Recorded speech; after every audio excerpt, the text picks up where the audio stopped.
I was the children's ministries director at my church for over 10 years. Like many people in my generation, most of my faith teaching happened at church.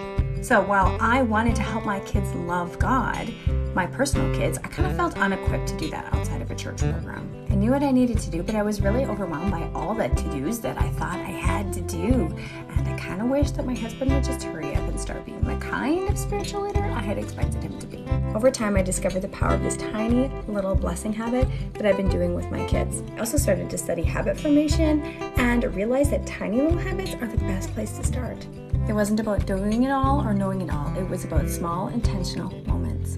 So I started to be more intentional about rhythms of faith. 2-minute devotional here, simple prayer there, and our faith grew, even my husband's. Now my kids and I read the Bible and pray together after breakfast every weekday, and it is amazing to me. Sometimes it takes 5 minutes, and sometimes we end up talking for half an hour. And sometimes we act out a Bible story in such a silly way that it has us giggling for an hour. Most nights I'm also reading the Bible with my kids and praying with them individually before bed.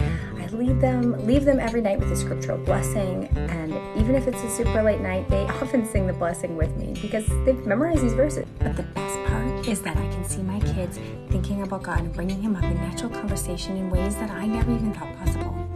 Faith has become more than a program. God is our way of life.